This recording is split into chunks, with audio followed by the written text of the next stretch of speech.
আবছা আলো আবছা ছায়ায় আজ আমি রান্না করছি, অর্থাৎ এটি রাতের রান্না।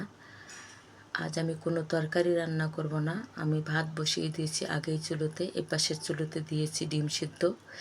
আমি এবার ঢেঁড়সগুলোকে ভালোভাবে ধুয়ে নিচ্ছি ভাতে সিদ্ধ দেওয়ার জন্য। যে কোনো ভর্তা বা ছানা ভাতে সিদ্ধ দিয়ে ভর্তা করলে আমার কাছে বেশি ভালো লাগে, এজন্য এগুলোকে আমি ভালোভাবে ধুয়ে নিচ্ছি।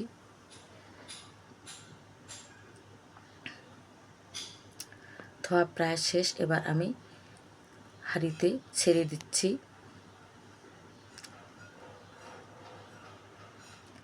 এই পাশের হাঁড়িতে আমি কয়েকটি কাঁচামরিচ দিয়ে দিলাম ডিমের সঙ্গে সিদ্ধ হওয়ার জন্য।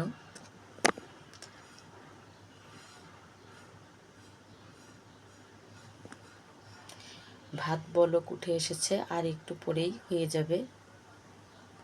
ডিমও প্রায় সিদ্ধ হয়ে এসেছে।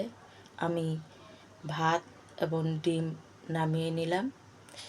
আমি হাঁড়ি থেকে এই ঢেঁড়সগুলোকে তুলে একটা একটা করে ভাত ছাড়িয়ে নিয়েছি, কারণ ভাত থাকলে আমার খুব একটা ভালো লাগে না, কেমন জানি একটা খুঁতখুঁতে লাগে। আমি কাঁচামরিচ, পেঁয়াজ, লবণ এবং তেল দিয়ে ভালো করে ডলে নিচ্ছি।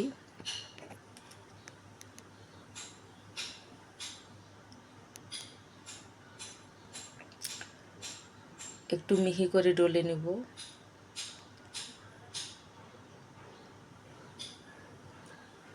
আমি অর্ধেকটা ডিমে দেবো এবং অর্ধেকটা ঢেঁড়সে দেব।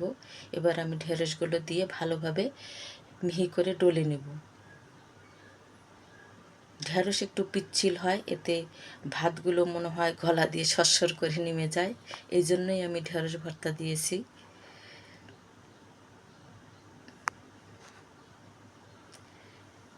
ঢেঁড়সটা প্রায় মিহি হয়ে এসেছে, অর্থাৎ মিক্সড হয়ে এসেছে। একটু ভালোভাবে ডলে নিচ্ছি যাতে মরিচ পেঁয়াজগুলো ভালোভাবে মিশে যায়। ঢেঁড়স ভর্তাটা হয়ে গেছে, এবার আমি ডিম ভর্তা করছি। এরপর আমি মেয়ের জন্য প্লেটে ভাত দিচ্ছি।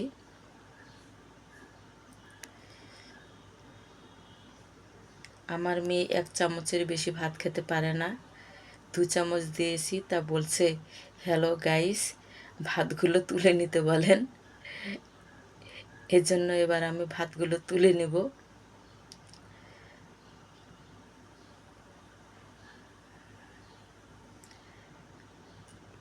আমার মেয়ে তাড়াহুড়া করছে।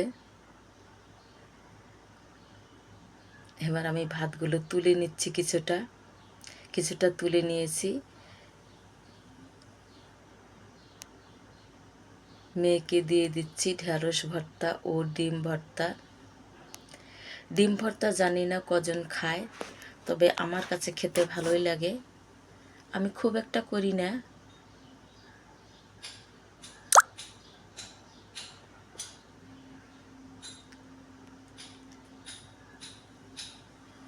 তবে ডিম ভর্তা এবং ঢেঁড়স ভর্তা দিয়ে আশা করি ভাত একটু খেতে পারবো, কারণ জ্বরের মুখে কোনো কিছুই ভালো লাগছিল না।